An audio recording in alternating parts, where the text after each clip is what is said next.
just a few short days, one lucky golfer will don the iconic green jacket at Augusta National. For 1969 champion George Archer, it was an achievement that was almost impossible to imagine. For his entire life, Archer kept a closely held secret that he insisted only be revealed after his death. It was a revelation that now makes his impressive career seem even more amazing. Jim Nance shares the story of George Archer. The beauty of Augusta National is unmatched in golf, and so is the test it presents to the game's greatest players. But what if the challenge of the Masters paled in comparison to the disability that confronted you every day? George Archer was a towering Californian with a big secret, one that kept his focus very small. He didn't even know how to imagine. This is for an eagle. We've had none here today. Until right then. It wouldn't have occurred to him to say, I've got him in the Masters. The fact that he won it is such a miracle. I don't even have enough words for it.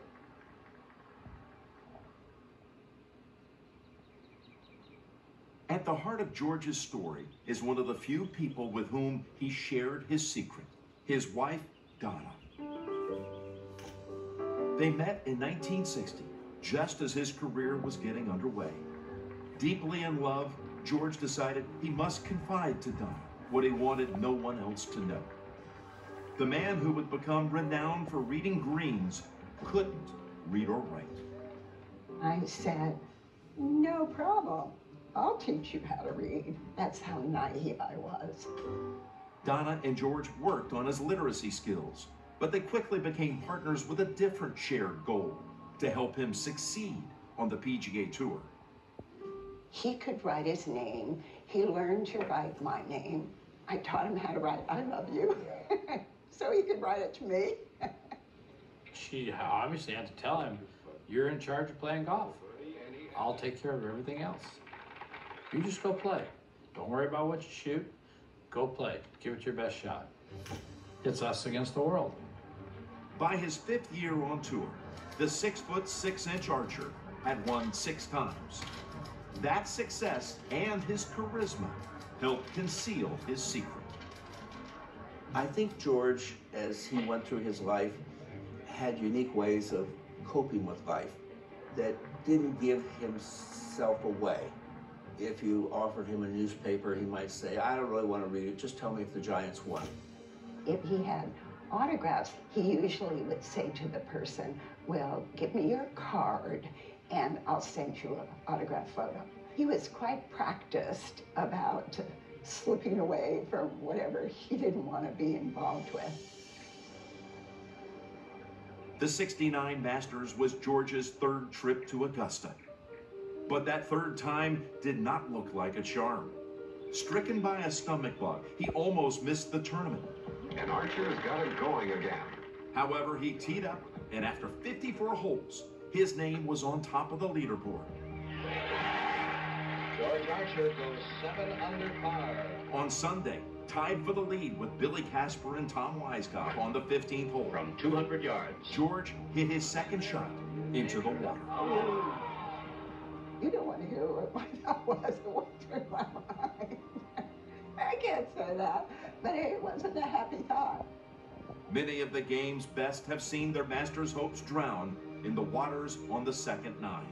And now Archer faced one of the most difficult shots in golf. Archer has dropped. He's shooting 4. He left himself a treacherous par putt to keep pace with the pack atop the leaderboard. And although a difficult putt, George Archer could still salvage a par at 15. He obviously would know the consequences if he didn't make it. Because if you get downhill putt, you're even thinking you possibly 3-putt this thing. George Archer for a par.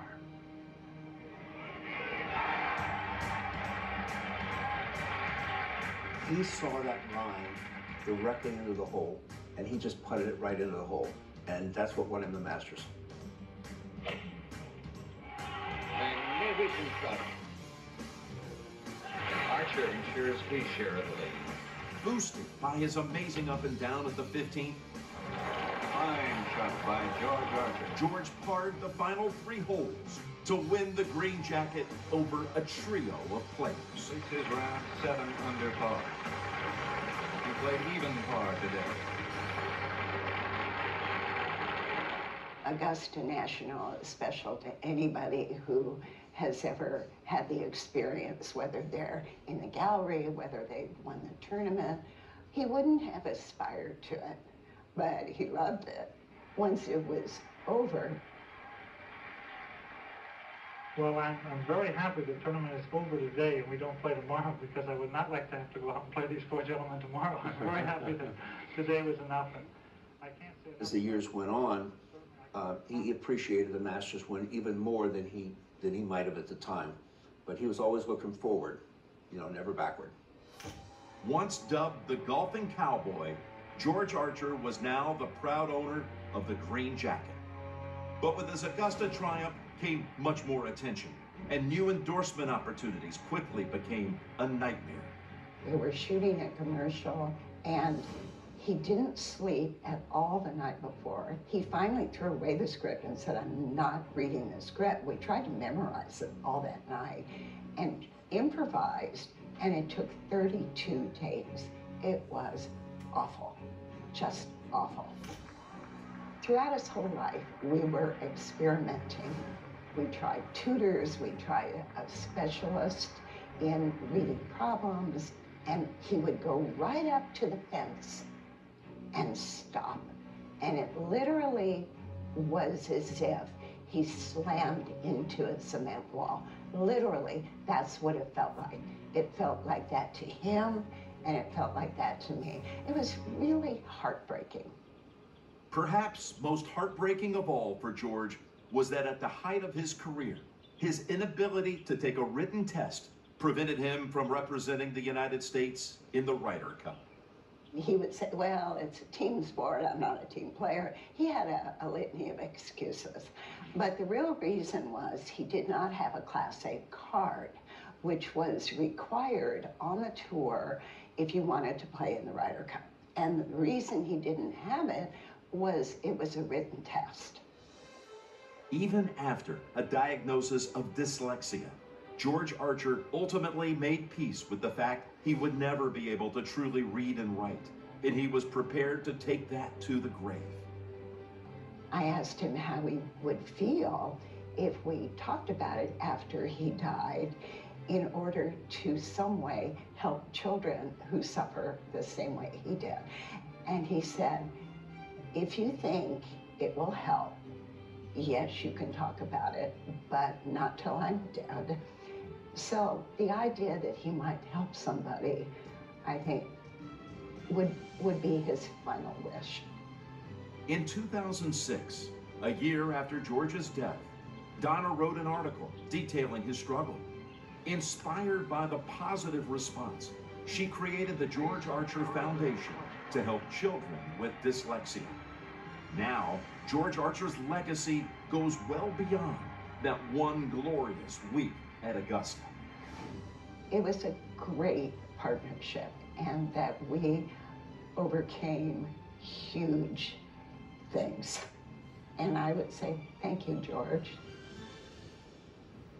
What's even more powerful than George Archer even winning the Masters was him giving permission to his wife to allow others to benefit and help those young children and anyone suffering with illiteracy. And ladies, it makes me think about all of the professional athletes that have brought awareness